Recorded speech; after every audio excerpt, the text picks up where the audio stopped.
Too bad we don't have lyrics for the intro to this, right? Too bad we don't just, like, as the song comes in, like, it's Adam and Abe doing the fucking show. Doing the thing, yeah. Yeah, We could have made it. We've made other songs in other podcasts, but this one, just let it play. Like, any version of Tank that we'd do would suck. It wouldn't be as good.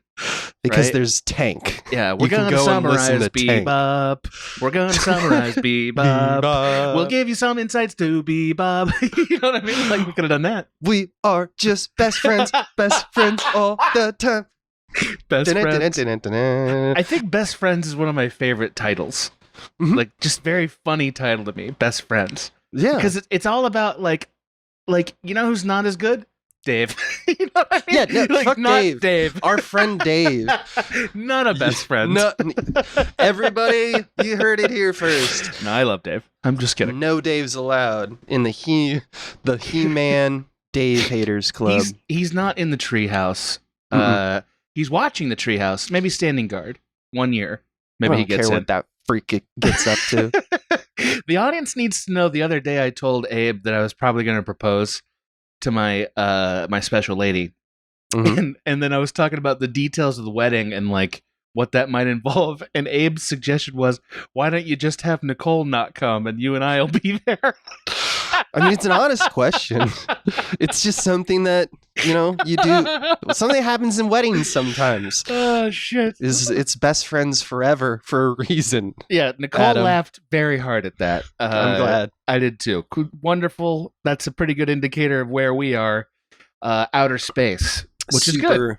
Excited because that's what we have to talk about today. We have the second part of the season finale of this of Jupiter Jazz for Cowboy Bebop. Which, I didn't know there were seasons when I first started watching this. Yeah, as we mentioned, I think we both were introduced to it when the DVD came out, The Perfect Sessions, which has all 26 together. I'm pretty sure so this is number 13. I'm pretty sure I also watched these on DVD for the first time. I don't remember when that was, probably 99 or something like that. But yeah, this is the season finale. When you think about that, it kind of makes sense why it's a two-parter. We get a little bit more story for Spike. It sets up more clearly what's going to happen at the end of the show, but I don't want to get way too ahead of us. So it's probably time for us to get started. 3, 2, 1, let's jam.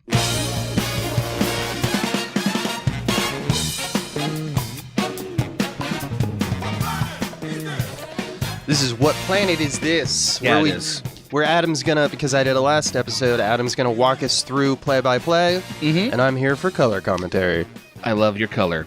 All right, so we pick up exactly where we left off with Faye holding Gren at gunpoint, right? We get a little summary of here's what happened, and Faye's holding Gren at gunpoint, just like, you tell me who the fuck you are and why you're so connected to Vicious. And Gren has a kind of bittersweet tale about knowing Vicious from the war on Titan. And the war on Titan looks very Lawrence of Arabia-esque, you know, or World War I-esque, I guess you might say. And I don't know, the details of what that war was aren't that clear. They never got into that in the summary, did they? That wasn't clear to me. It was, yeah, but I mean, what war? What is it good for? What is the war? That's right. That's almost was on in the background. Anyway, so Gren, a young soldier, meets Vicious, who's sitting alone listening to a jukebox, kind of mesmerized by it, and befriends him, right? And sort of says, "Hey, man, cool tune on that music box. You mind if I steal it and play it in a club someday?" Yeah, on my phone. And Vicious is like, here. He doesn't actually wordlessly. He hands him the music box and then does whatever he knew best. He's such a tryhard, dude. He is. Yeah. He's like, I mean, it's almost like he's an anime character. I know that's crazy to say, but he's just like, he never talks. He's brooding constantly. Brooding? Yes. Brooding? Brooding. How does it say? Yeah. Brooding. But he is kind of brooding in this episode because they're bros at this point, which he proves by stabbing right next to his head wordlessly what turns out to be a scorpion. You know? And Gren's like, my words. Like, goodness, my stars. my days. Yeah. Gren apparently struggles to identify crawling predators within what should be his eye line, but didn't see it. Thank God Vicious was there with a swift knife stab to cut the scorpion in half, and then he wanders off wordlessly, and then they're best friends. Comrades. Yes, comrades. That's right. So we cut back to the present tense where Gren is explaining this to Faye, and he sort of says that he was then later ratted on by Vicious. Like, Vicious put a testimony against him, which caused him to be imprisoned, and they did medical experiments on him, which resulted in this. Right. I guess accused of being a spy. Yes. And he was like, I wasn't. And they did shit to me in prison. Which caused him to essentially have some female body parts and to be, I think it's implied that he's sexually neutered. Yeah, right? I think his hormones just went nuts, and one of the effect is he's more feminine than he was, I guess, in terms of like how he presents himself, which he plays with in this episode. Yes, he does, as does the show, which I have a feeling we're going to talk about in the third section, so I don't want to go into too much detail about it now. But he's explaining why does he have both body parts, right? This is the backstory for that. Yeah, he's given a little bit, but it's not too much. That's one of the cool things about Bebop is just like, yeah, it's just a fact of my life, but it's more about the vengeance I seek against Vicious because we were comrades. Right. And that's a we word were friends. That's a word that matters to me. It's everything to me. And he turned against me. I need to look him in the face and out ask him why. Yeah. Well, and he leaves some space for the possibility that Vicious may not have done it. At least at this point when he explains it to Faye. Right. Faye seems to believe it, and then sort of, as Gren's like, I gotta go out there and talk to him about it, and she's like, you're gonna die, and he's like, yeah. You know, one way or the other, that's coming. And so she, I think out of anger, shoots him, or shoots at him. Right. And to he sort of be overpowers her off screen kind of thing. Yeah, to sort of be like, how dare you help me and then go sacrifice yourself? Like, you know, there's a kind of like, what are you doing to me tone to that. And so he basically handcuffs her, I think to keep her safe, actually. Just so she can't come after him and fuck up his action, which is, if we've tracked it since the first episode, the Vans and the Syndicate want this Red Eye. Red Eye is correct. Superpowers. So he's enticed the Syndicate into sending Vicious. And that's where they get the code word Julia. And that's, where, Spike is like, huh?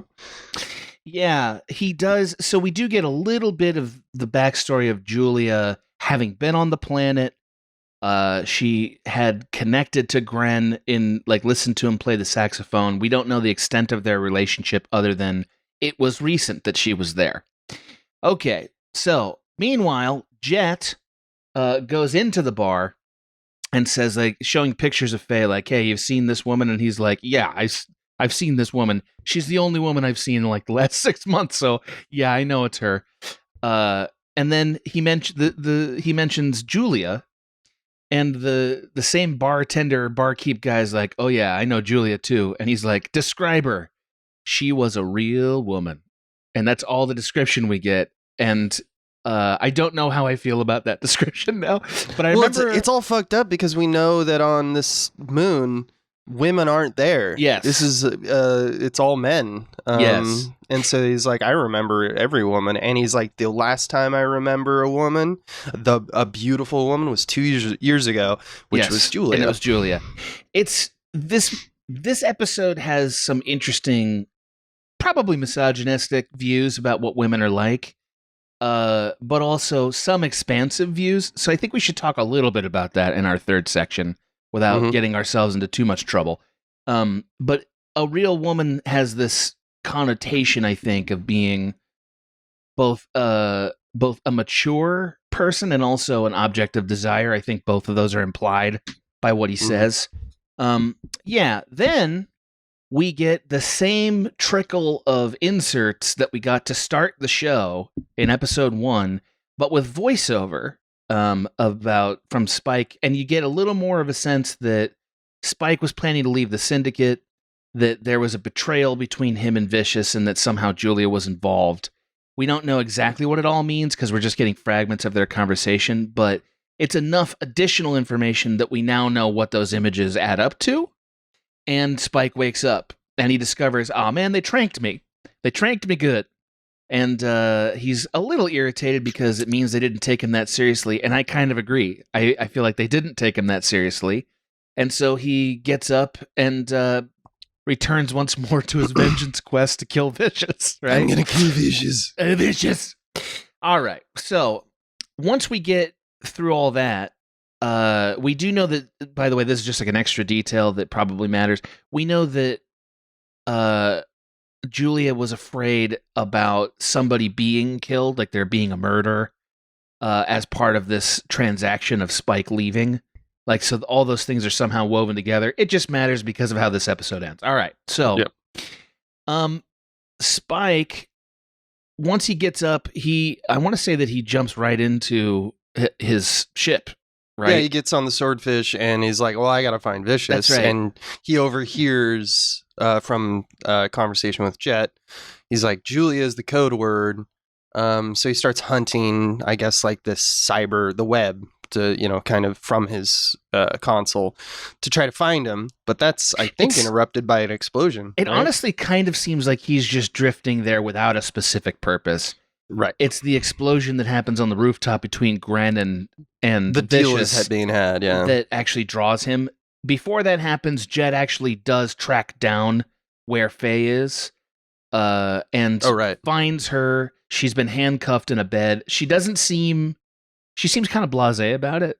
You know what I mean? Well, after, which is off screen, when she shoots and Gren overpowers her, handcuffs her, her entire demeanor for the rest of the episode has changed. Like, she has really kind of been doom-pilled by, I thought this Gren was something special, but he's fucking, like, he's just like Vicious. He's just going to die and kill himself, and I can't, and we'll talk about her psychology, why she can't allow people to do that. What does it mean that she's so defeated about Gren? That's a good question, and we should talk about that. But that is a good descriptor. She's pretty much she shrunk in herself a bit for the rest of the episode. Jet, after he rescues her, sort of goes like, "Why did you steal all our stuff?" And like, "Why did you take our coolant?" And she's like, "I don't know." And he's I don't know. like, also, you only had like 20 grand. Like, you had nothing. I barely stole, honestly. Yeah, I barely stole. And he's like, well, you left us our ships, though. Even though you disabled the Bebop, we could come after you. Yeah. It's almost like you want to be found. And she's like, she dismisses it, but she's like, I don't know. Really showing your colors, Faye. Yeah, this episode's good. I mean, I think both the two of them together, we get a little deeper into who Faye is. You know what I mean? Like a little deeper into her pathology. And that's kind of where that thread is left, is sort of like, so you're letting us chase after you. Maybe. And then we kind of leave it at that, right? Yeah. All right. So the deal begins. And the rest of this episode is kind of the deal and the fallout. The deal goes like this. Gren, looking like a woman with his eyes sort of shrouded, has a conversation with Vicious where Vicious has Lynn slide over the quote unquote money, and they test to make sure the red eye is good. It's good drug, sir, says Lynn, right? Yeah. And Vicious is like, my device says it's plus plus drugs. Plus red. Yeah. It's plus red for drugs. Yeah. Anyway, and Vicious like growls out, fine, and my bird's gonna love this. The drugs are for the bird. The bird tells me what to do. God, I want that bird to take a drug. I would love it. Squawk. Anyway, squawk. So then Gren's like, why'd you do this to me, Vicious? Why'd you betray me all those years ago? And Vicious like, it's you, Gren. And then Vicious is kind of like, because I don't believe in you or anything else. And he keeps saying that line. He keeps saying it, by the way. There's nothing to believe in. I don't believe in you. I don't believe in this. I don't care. Like over and over and over. And so Gren, kind of pissed off at the betrayal, kicks over the money, and then shoots open the lock because everyone's a fucking marksman in this show, which I love. Right. And it shows, it's a bomb, right? The bomb goes off. which kind of wounds Lynn, and Vicious is like, okay, we're in a real thing now, got it. And Spike hears, and he comes sailing over, right? He's like, that's where it is, where all the explosions are. I'm going to follow my spiky sense. It's the explosion. The explosion. Single explosion in the city. Right. So, meanwhile, so then they get in like kind of a shootout, which ends up escalating into their ships, right? We have a kind of a 3-way dogfight. Gren, excuse me, there's one detail I forgot. So Gren is targeting and shooting at Vicious, and Lynn, injured, jumps in front of Vicious to save him, catching a bullet, and he dies. Vicious is cold as hell. It's cold. He's like, he didn't die for me. Yes. He died for the Syndicate. Yes. And it's because Vicious is like, I don't believe in anything. That's right. why the Syndicate likes me. Right. But Lynn is the kind of idiot who would give his life for something. There's an amazing thing that happens when Lynn gets shot that I just want to zero in on for 1 second. Mm-hmm. Lynn gets shot. There's an insert of the blood squirting on the ground, and Spike, easily 500 football fields away in his ship, sees it.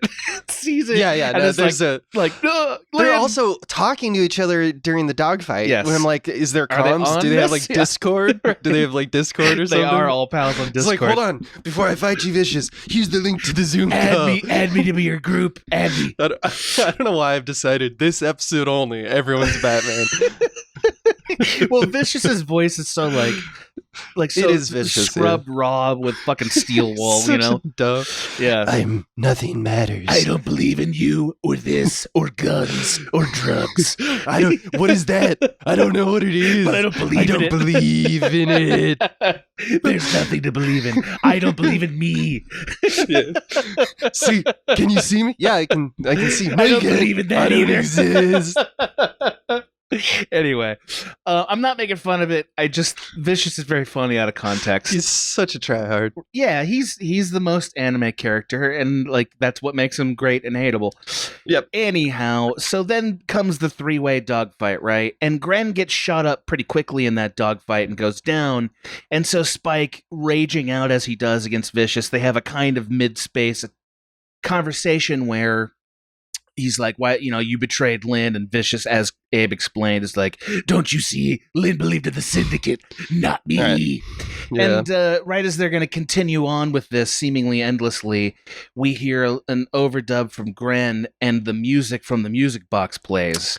Right. And we realize, oh shit, Gren wired the music box to blow up because it blows off one of Vicious's wings. A key detail that they kind of let us know after the fact, which once again the weaving of Bebop is unparalleled, is that Vicious doesn't trust anyone. Mm-hmm. So when he gave that gift to him, he put a solar transmitter. I assume that's right. He just puts transmitters on everything because he's a fucking weirdo. And it was Gren was told that by Julia. That's how he realized. She's like, you just need to break that thing open because he's tracking you for sure. And once he's got that, he realizes there's a transmitter for some reason as well. Mm-hmm. He co-opts it and makes it the instrument of, his attempted destruction of Vicious. Yes. Almost like this would be poetic for you to go down with the gift that you gave me. Mm-hmm. So we get a cool shot of the music box clicking, and one of the wings of Vicious's ship blows off, and Vicious's ship limps back onto the Red Dragon overship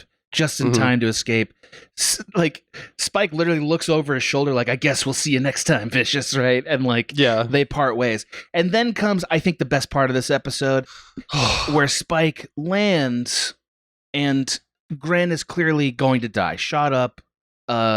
Spike wants to call an ambulance. Gren tells him, don't do it. And then Gren looks at him and says, you're Spike, aren't you? And he's like, Spike sort of struck dumb, and he's like, Julia told me about you. She said your eyes are 2 different colors, right? And we got a little monologue from the middle of this episode that we've actually heard before about how he has his eyes see 2 different things. He has one eye that sees the past, right? And, ... Yes. Does and not what's finish the other sentence. one see? And then we don't get the answer. Love that. Me too. Because it means he doesn't... Because you complete the adage, right? Mm-hmm. This eye sees the past because this is where I got present hurt. Or whatever. This one sees the present or the future. Right. I think is probably where that saying would go. Right. If you with the assumption, it's not a real saying, but it feels like one. That's what it should. And be. that means the reason he never says it is because he doesn't have a future. Mm-hmm. And he knows, and he wants it that way. Yeah, and I think... fucking love it. I mean, I don't want to get too far ahead, but Gren very clearly is a kind of typological fulfillment of what's going to come in the show. Yep. Gren, it's clear, like, Gren sort of passes on a little tiny detail about Julia, but not enough for Spike to find her. And then says, hey, man, point me into Titan and send me back home before I go. That's where I felt I had something. That's where I had comrades. Yes. It was the best version of me. I want to go back to who I was. And Spike tows him into space and launches him where he dies, and we get a repeat of the conversation at the beginning with the two Native Americans, right? Yeah, but hold on, it would just be so funny if in the back of the shot where it's like it's like scanning up to the stars, like it's just Spike just throws his ship to the planet, just and just explodes. Yeah. He just and whips just it to Titan. Yeah. And then he goes, he drives, gets him in and out, like just has a good day. Just slingshots it right into orbit, or right into the atmosphere. Like the Futurama joke with the whale. That's funny. Yeah, I totally agree. Anyway. Or is that South Park? That's South Park. It might be South Park. Yeah, so we get the last scene with Laughing Bull and his son kind of recapping and repeating the same conversation about the lost spirit, the lost warrior who couldn't find his way to the heavenly realm. And so he dies and, plummets to the earth kind of thing. That whole sequence, man. It's great. And then unlike most Bebop episodes, we get credits. Right, we get they don't credits over stars. Yes, and because they want you to keep listening to Spaceline, the best track. Mm-hmm. It is very Tank, good. Next to Waltz for ZZ, next to all of them. Yeah. It's the best track except for all of them. I'm partial to Blue myself, but I like them all. And so we get credits, and then it ends with a great question: do you have a comrade? Do you have something to live for? A question that I find very emotional when I think about it. Like, there's just a lot to that. I was going to point out during the Spaceline stuff, because there's a lot's happening at the same time. It's the nature of the montage. Yeah. It's actually kind of like, if you've seen The Wire, they do this on the end of their seasons. Yes. Where they just have a song montage. Yeah. And we wrap up everything. They're so good at have that. An epilogue at stuff that they've wrapped up, and this has that vibe. Mm-hmm. And I don't know why, but when the song kicks in and it transitions from Goodnight Julia, which is the the sax song and the song on the music box, it kicks into the drums for Spaceline, and we get downtrodden, nihilistic, dark Faye sitting reading like a magazine.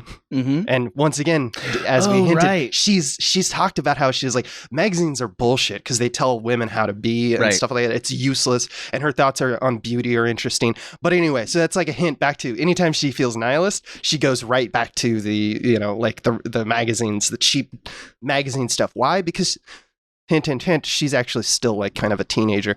But when she does that, the music hits and we cut to Ed, and we don't know what Ed's doing.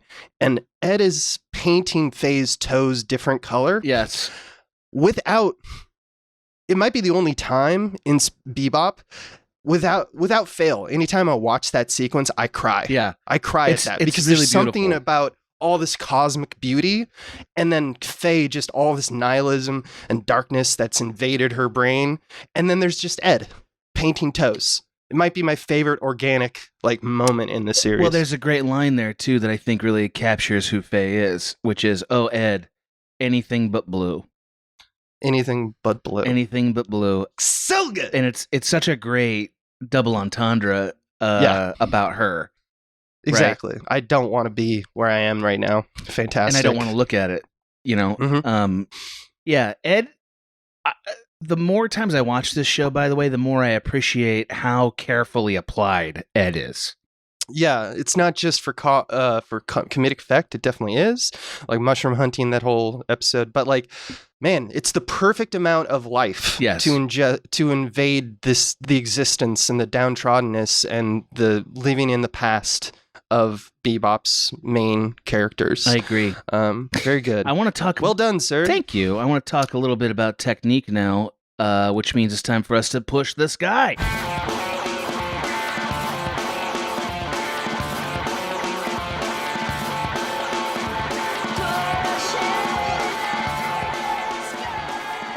This is where Adam and I are both going to choose one aspect of this session's execution, directorial or otherwise. You should go first. I should go first. You being the protagonist. Start the clock. Yeah.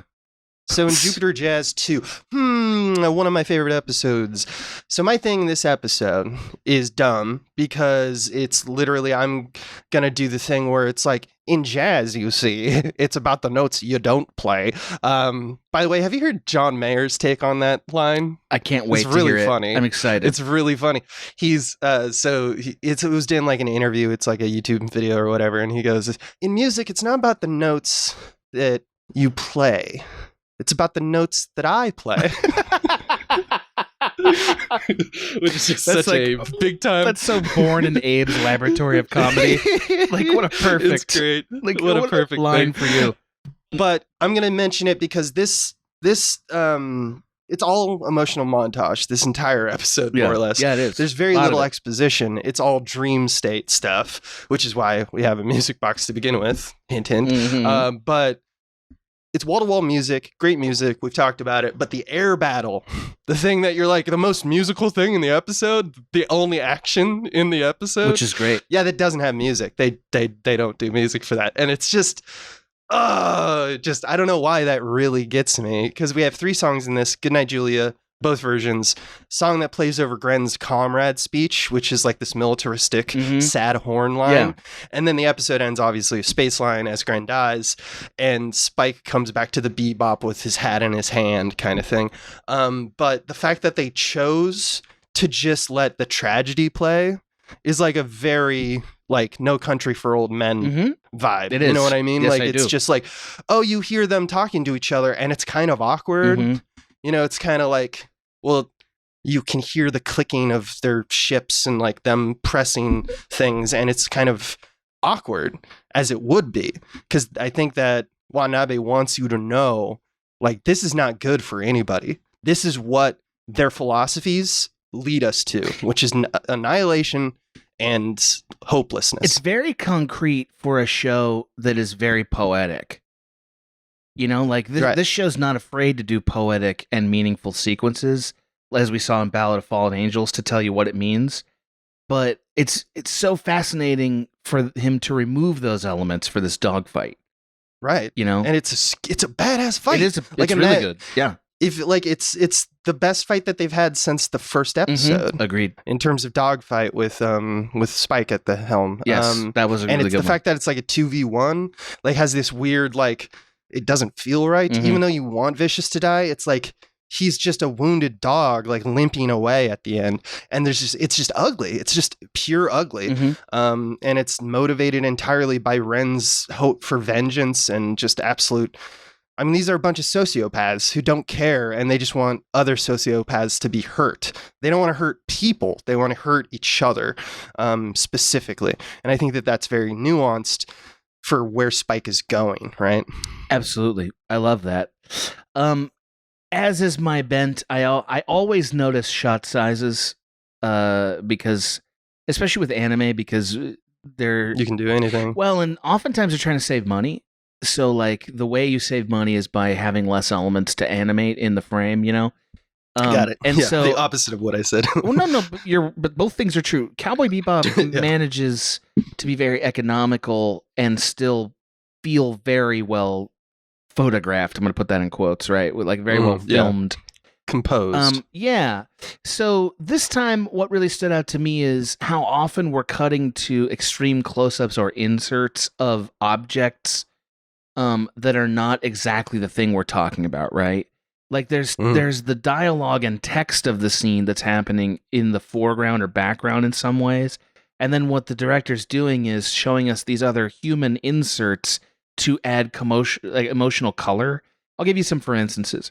So every time we cut to the music box, it's never just here's the object making the sound. The music box always has some dramatic twist to play, right? Like, so for instance, the first time we see it in this episode, I want to say, is when we see it in Vicious's hands, where we start on the music box playing the song and pan up to Vicious looking at it, and it connects this question of what does this thing mean to him? A question that gets answered several different ways throughout the episode, with the most final one being when the music box stops as a bomb, right? Which is another insert, right? Those two inserts are in themselves a kind of journey, which is pretty rad. There are some really cool inserts of the gun in Faye's hands, right? Like, not because the gun is cool, because the gun tells us how she's feeling about this information Gren's giving her. Right? Gren's telling the story, and we can see how Faye feels based on how strongly she's gripping that gun. Right? Like, she's not willing to let it go, but she's not tightening on it either. Like, it's not... So there is a kind of torn feeling to just the insert of the gun, which is incredible, right? I also wanted to point out that the bullet hole in Spike's jacket was an insert that kind of stood out to me, because it came at a moment where we asked the question, wait a minute, wasn't he shot? And then we get this bullet hole, and he sort of traces it in this way that feels very like emotional, actually, and we get this bent cigarette into his mouth, and it feels like the cigarette is almost telling us how much damage the bullet did, so that's kind of fascinating. And then, like, I think the most important insert, and it's done primarily as an insert and then as a theme throughout the rest of the episode, is this is the episode where we get both of Vicious's eyes. We didn't get two eyes from Vicious before this. He's an abstraction, in most cases. This up to this time point. we get both of them, because this is the episode where we find out who Vicious actually is. Right? Like, the episode before this introduced the possibility maybe there's more to Vicious, right? And so this episode clears that, anime villain eye, hair in the eye thing, so that we actually see what he sees and what he looks at.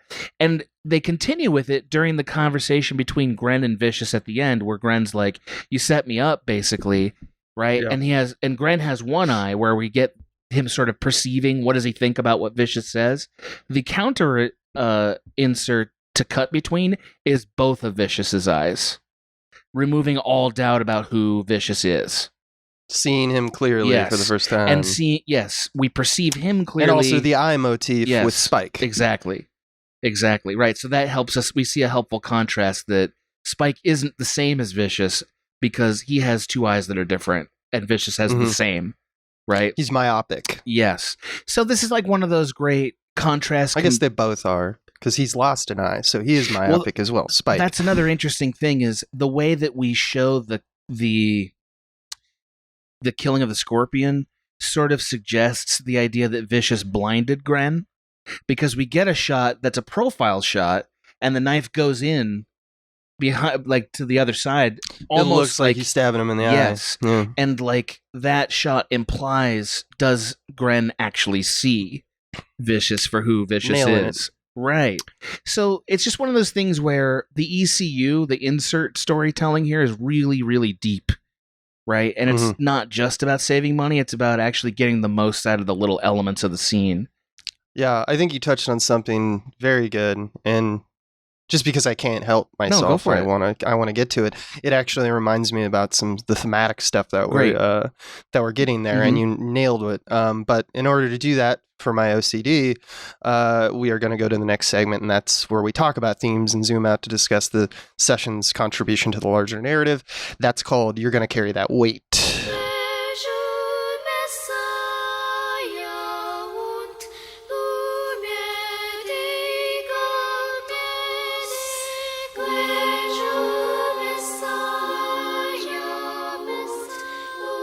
And we sure are this time. Ooh, boy.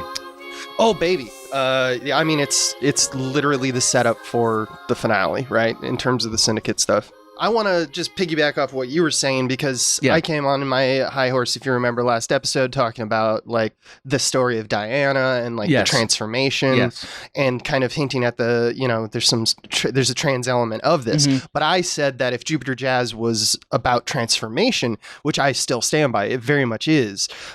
Jupiter Jazz 2 is kind of what you were talking about. It's all about symmetry. It's not always mirrors. Sometimes is mirrors, but story-wise, they get a great lengths to have almost every character. I think with the exception of Jet and Edward and Ed. Yeah. All characters are mirrors in a way. You mentioned Gren obviously is mirroring Spike. He's a man who's chasing death.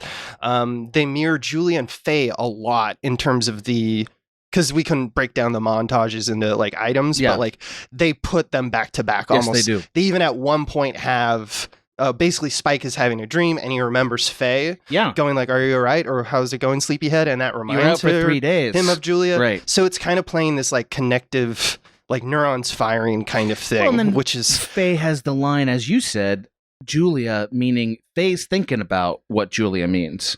Right. This is why people think Faye ships. People ship Spike and Faye. These two, for sure. And they have that. The bartender mirrors them, obviously, because he doesn't know what the fuck is going on, but he calls both of them that's a real woman, as you said, which is, you know, no true Scotsman, of course, logical fallacy. But he's a bartender having a casual chat with just some guy. He goes like, "I love to be horny." But anyway, according to Gren, his grievance is essentially that Vicious betrayed him and they were comrades, which, as you mentioned, Vicious responds with, "There's nothing to believe in. There's no need to believe." There's no need to believe. So they are reflections of each other. They're doing the same chasing, like, you know, its own tail kind of thing. But at the same time, Vicious has no code. All these other guys have a code. And so it's basically like, what's this left eye, this right eye kind of thing that we're doing with the symmetry of Spike's character and Vicious's character?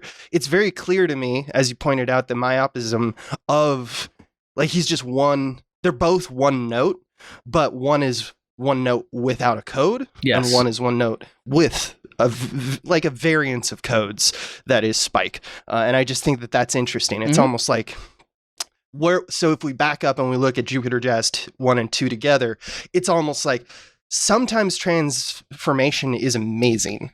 Other times it's not the want of the person and it's bastardized and grotesque, kind of like The Fly or something like that. And that grotesquerie leads us to hurt people kind of deal. Which it's most people do in this universe. It's really interesting that specifically Gren's backstory is a war wound, if you will, right? Like the gender, I don't know what the right word. The gender question about Gren is generated. Well, I don't think gender's the question. I don't think the show is asking that question, but I actually, because I think there's a reason for it. That's a narrative reason, not necessarily like right. background. But he knows who he is. Agreed. Completely agreed. Yeah. But the show grounds it in a war wound that sort of, in a way, gives Gren more wisdom than Gren might have had. You know what I mean? Like, Gren has this, has a kind of double insight, actually. Gren, because of what happened, is able to see who Vicious is more clearly. That's the first thing. And the second thing is able to relate to both sides of Spike and Julia's story. Like, Gren understood where Julia was coming from. Gren actually plays out what's going to happen between Julia and Spike.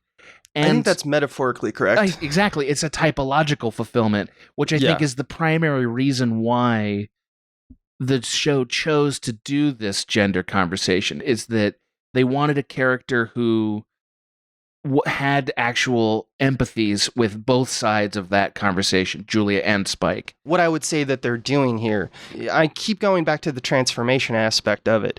Gren didn't want this. Agreed. This is not his fault. Right, it's not a choice. Right. It's also like, he's also like, there's no really any element of him being a woman at all. It just is I think it's just how it looks, like that's it. I think Gren chooses to appear as a woman at key moments, and I think the way that Gren dies... Yeah, he'll use it for sure, because he's on a tirade against Vicious, for sure. The way that he dies is intended to mirror the experience that spoilers, Spike is gonna have with Julia. Like, Gren plays the female part in that guy chasing after girl a final narrative. Goodbye, take me home. That's right. And that is clearly intentional, I think. 100%. But not intentional on Gren's part, intentional on the storytelling part.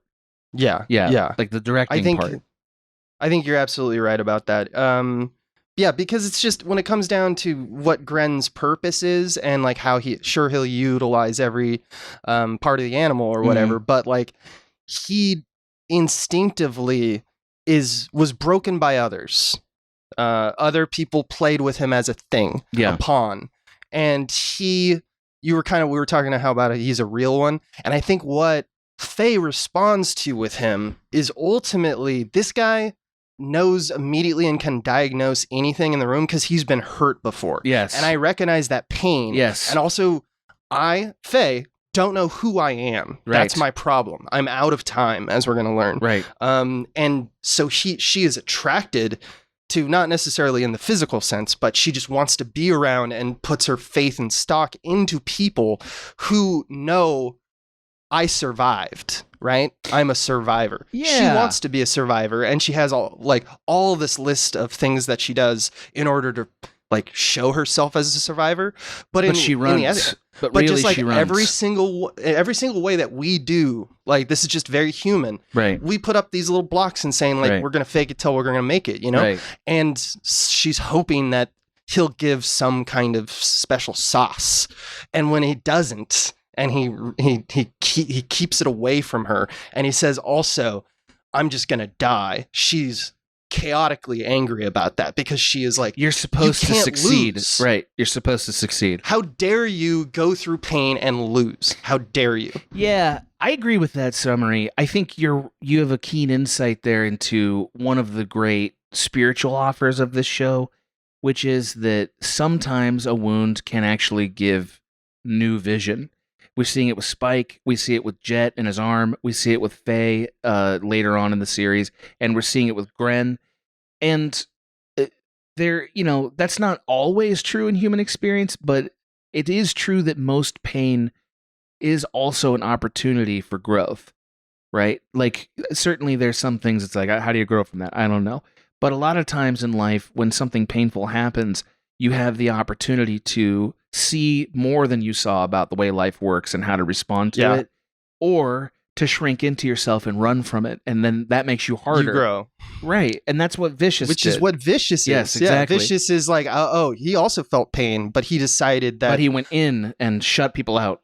Nothing means anything, right. And I can do whatever I want. Exactly. Because there is no sin. Exactly. Kind of like a Francis Walcott character. And that's something that's very deep, especially for a show that's ostensibly a bounty hunter cowboy show.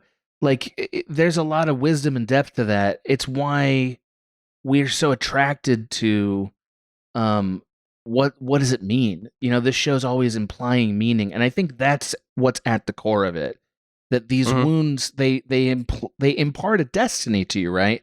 Like, this wound has to be reconciled. I got to get back to Titan. I got to go fix the Red Dragon. I got to go back to, like, each of them have this, right? And it's a wound that they have to play out. Words that we couldn't say. No, but right? I mean, that's really what it is. Do you think there's more on the conversation of Gren's gender than what we said? I don't think it's really gender here. Okay. He's had a hormonal right trauma. It's not but he doesn't identify in any way, I think, with woman. It's not an identity question. Yes. Right.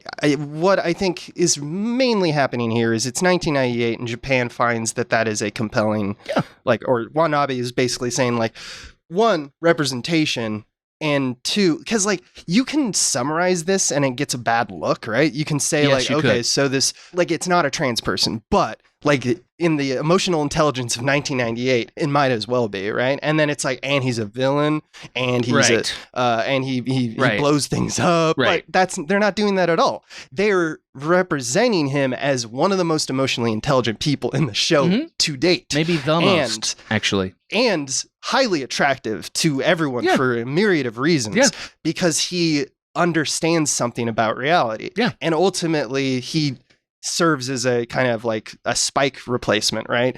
As you mentioned, it's kind of a foreshadowing, which is tragic, but he's only extends love wherever he goes, and he's not confused about who he is. He just needs to know why other people hurt him. He just wants to understand, and that's, I think, the best thing that Watanabe did here, right? That Bebop did. But there's also something to be said about just like representing, you know, some people don't look like your expectations, and sometimes you just need to fucking deal with that. Let me ask you one question that it's a little loaded, but I just want to hear your response to it. Do you think Gren represents the question that he has for Vicious as being, I want to know if you betrayed me, right? And then when the actual showdown happens, Gren doesn't ask whether it happened. He knows it did happen. He accuses Vicious, right? Do you think that conclusion is reached because Vicious doesn't recognize him at the top of the scene? He, like, Vicious doesn't Vicious doesn't know this is Gren. Well, yeah, because there's been a transformation somewhat. He's not expecting that Gren looks like a woman to his eyes. Right. But I don't think. See, I guess the question to me, it is a loaded question, because I think to me, I would skirt an answer specifically. Well, to Vicious, nothing matters. So right. On a text, he wouldn't expect. Come at me, bro. Is basically his MO, right? If you're gonna kill me, try to kill me. I would love if you tried to kill me, because then I can kill you. If I'm doing a crit theory read of this, which once in a while I do find interesting, sometimes crit theory things are a little overblown. But like a queer theory reading of this that I would be interested if somebody has written this paper, is that in some way, whether intentional or not, it supports the idea that Vicious never really saw who Gren was, and that in some ways this identity transfer and being unable to recognize Gren without the lens of gender that he previously had for Gren sort of suggests he never saw the person. Yeah, you know? But I mean, metaphorically, it's kind of what they're doing. It's a reading. It's not what the show is trying to say, I don't think. I think they are using iconography in that way. I mean, there's a reason why they chose the names that they chose. Me too. You know, Gren is not a name. Yes. Abe and I are very resistant to critical readings because as directors, then what's happening is the actual product is being reinterpreted through a different lens, and therefore it's like, well, that's not what it's actually saying. You're taking over for me. I don't need you to take over for me. As a director, we get very resistant to that, I think. But at the same time, it's all we do. Yeah. But hey, it puts food on the table. Right. The only reason I'm even bringing that up, though, is just to acknowledge that I think this episode does bring those questions up, and especially in today's climate. So, okay, moving aside from that, we also learn a few key things about the Bebop's crew. One is that Spike and Jet love each other. You know what I mean? Like, they do. Yeah. He's like, comes back hat in hand, and he's like, all right, buddy, get in here. And it was sort of like, how serious were we here? And I think they both are pretty eager to admit, no, I didn't really want you to leave. I want you here. I didn't really want to leave. I want to be here. Faye, too. Yes, Jet Faye is too. like, all right, you can come, too, even though you stole. It's not just Jet being mother hen. It's also Spike worried that maybe he went too far. There's that one shot of Spike, and it's like, I might have gone too far. I hope. He is definitely ask forgiveness later kind of guy. Yeah. But he's well aware that he's like, I could take it too far because I have to do this. I'm just a golden retriever chasing Vicious. Yeah. And it's very beautiful, actually. It is beautiful because it's Bebop, baby. They're not really ready to move on yet. One day. I mean, it's a hard thing to say, I can give it up. Yeah. I can let this go. I'm ready to actually chase my destiny now. And I've decided my destiny is this new thing. Right. A second chapter. Right. A part 2. Right. Which Jet wants to give that to them. Because he realized, even though he's doing it himself, because we are all addicts of something, but he is there's a great kindness in Jet in that regard. Yeah. And I think they know that they're hard to be with. They're a lot of work, both Faye and Spike.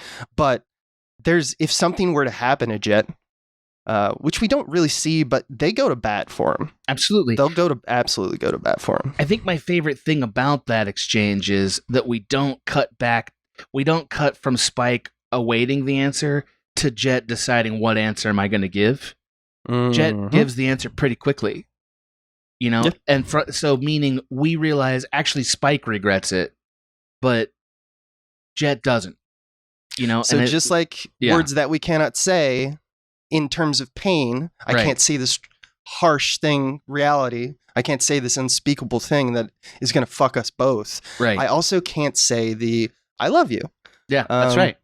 Not enough people realize it cuts both ways. It takes time. I will say right here and now, Adam Ganser, I'm looking you in the eye. Yeah, I love you, brother. I love you too. I know. Actually, I was thinking... I will say the words. Well, I was thinking the last couple years, all of us, like you, me, Cody, Mike, there's been so much more verbalizing of affection between us.